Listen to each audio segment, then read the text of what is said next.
Hey everybody, welcome back to another episode of Talking Cardboard. My name is Cory, and today's episode is a continuation of my top 50 favorite board games of all time. Games number 30 down to 26. Let's get started.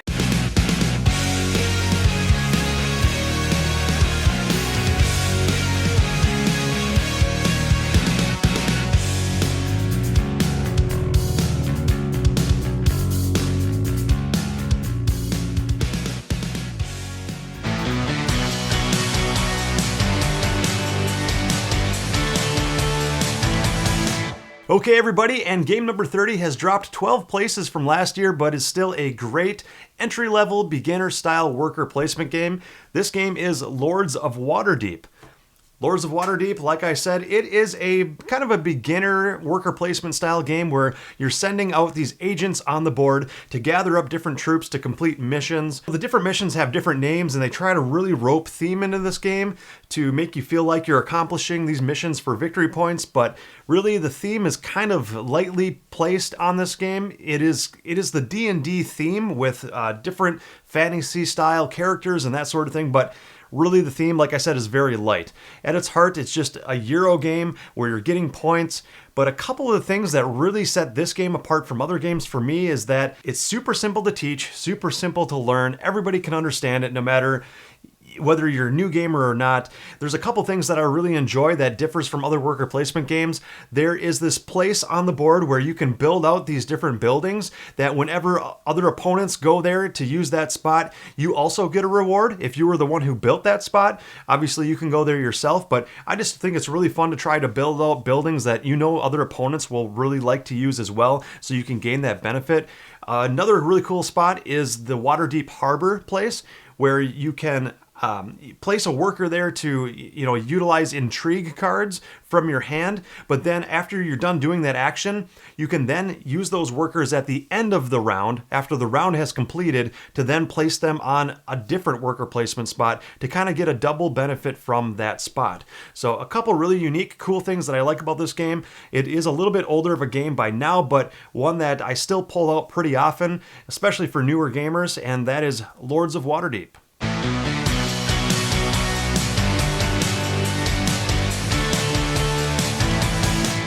All right, my number 29 favorite game was number 23 last year, so it's just dropped 6 places, but is still holding steady in my top 50 favorite board games of all time.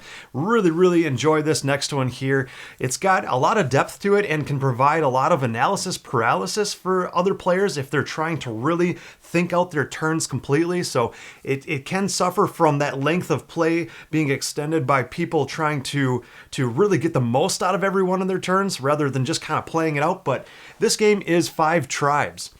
In 5 tribes, there are just a ton of different decisions you can make. Like I said earlier, if you've got some people in your group who suffer from analysis paralysis, where they're really trying to make the most out of their turn and just really can't decide what to do and change their mind frequently on what they're going to do, this game can really take a long time. But you've got a modular tile board that is set up at the beginning of every game where each spot is randomized by these tiles that you randomly place out.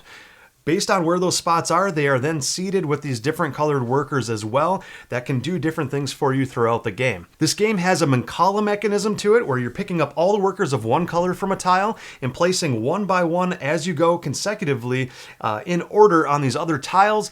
The last tile that you end up with the last worker on it, you then get to take all of that color off of that last tile and take it off the board. Whatever color you triggered with that last tile is the action you get to take.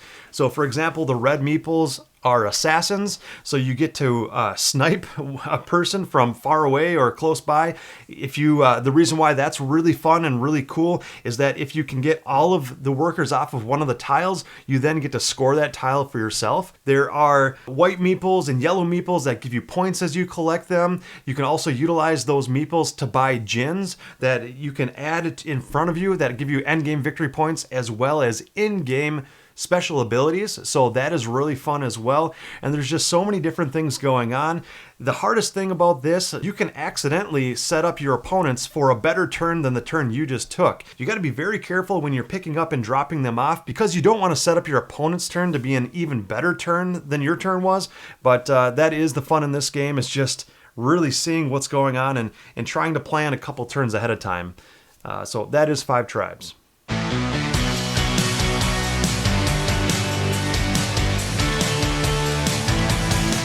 Okay, and my number 28 game is brand new to the list, and it is a cooperative game with a very, very popular IP attached to it, and that is Back to the Future, Back in Time.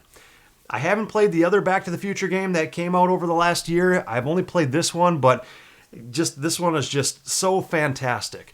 From the multiple plays that I've gotten onto this, I've had fun every time. I don't really consider myself much of a cooperative gamer. I tend to not really like cooperative board games, but this one just, for some reason, just hit me so well and ended up really high up on my list for its debut year. I mean, 28 is really high, but for good reason.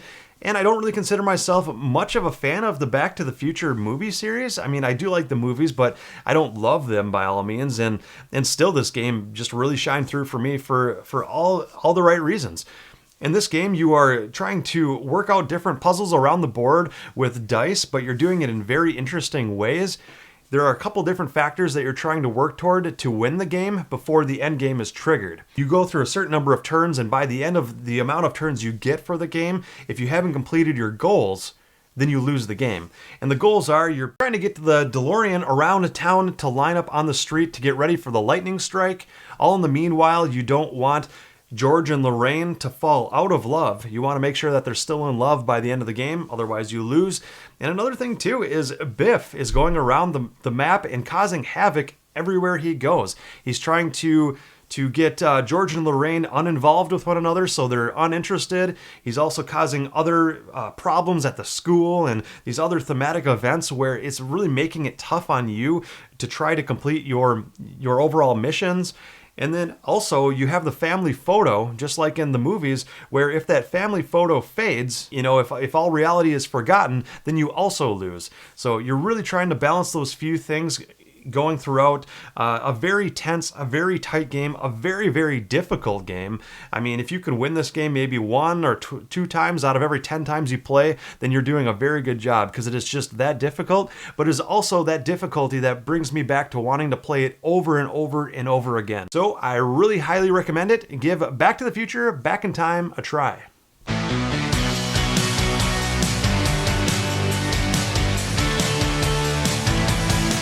All right, in this next game, it dropped 11 places for me from last year's list, but I kind of combined 2 games into one for this because both games are so similar.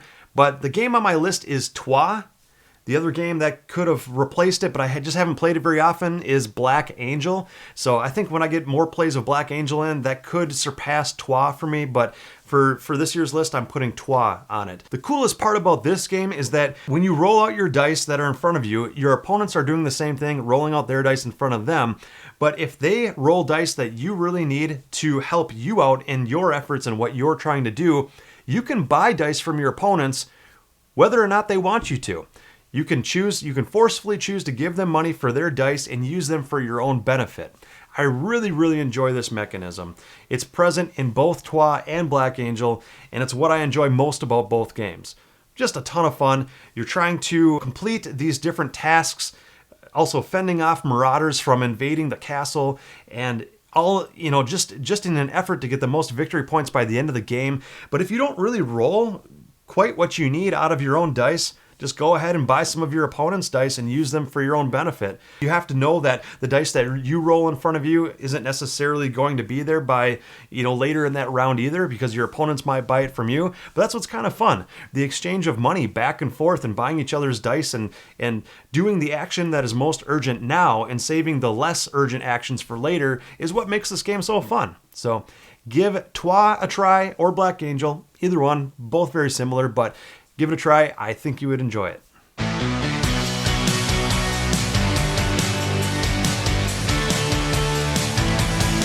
Okay, and my last game for today actually went up 12 places on my list.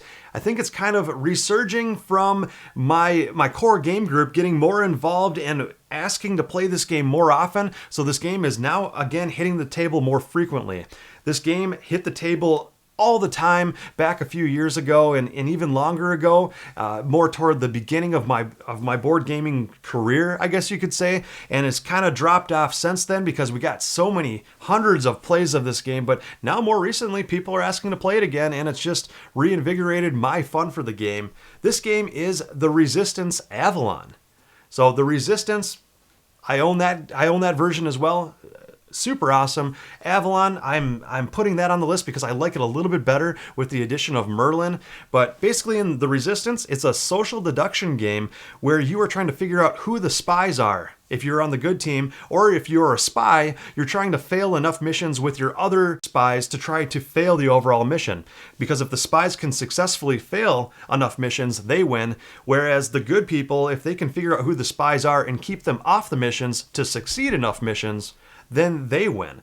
And like I said, the Avalon edition kind of etches out the original Resistance a little bit more because of the Merlin character, which is really cool because Merlin is not only a good guy, but typically the good people don't know who all the spies are or who all the assassins are and that sort of thing, but Merlin knows who those people are. So the Merlin person can give clues to their fellow good people on who the exact bad people are.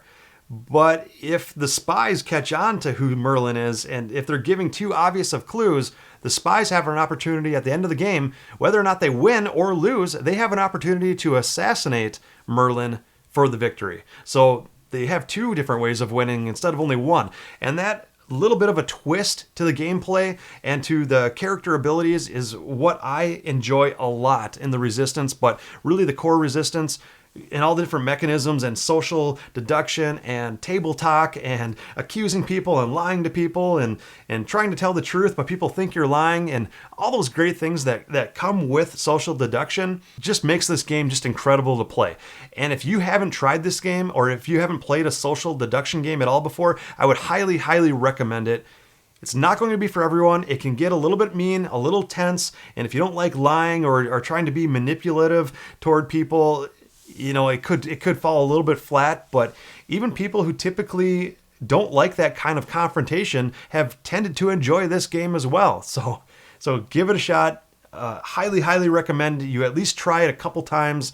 And if you do like it, you will play it around 100, 150 more times that same night, because it's one of those games that only takes 5-10 minutes to play, and then you immediately want to reset it up and play it again another 50 to 100 times that same night, and that could be the first game you start with and the last game you end with. It's just one of those games that you might not ever put away once you start playing it. So that is the Resistance Avalon. Okay, everybody, and that does it for today's list. It is a shorter list. Like I said in earlier videos, I did segments of 10 at a time to get down to my top 30, and now that I'm in my top 30, I am doing segments of 5 games at a time. So this list, only 5 games. I know a little bit shorter, but you know, that might be good for some of you too that don't want to watch as long, so I do understand that as well. But always leave comments below. Let me know what your favorite games are of all time. I'd like to hear about those. Also, John from Talking Cardboard, he is continuing his series as well. He started with his top 30 and he's working his way down to his top 20, pretty close to his top 20 by now, so jump over to his videos and give those a look. And also, when we get to our top 10 favorite games of all time, we will get other members of the Talking Cardboard crew all in the same room together to give their top 10 favorite games in 2 different segments, so you have a real nice variety of different opinions on favorite games. So hope you enjoyed. I'm really having a lot of fun making this list, and until next time, we will see you later.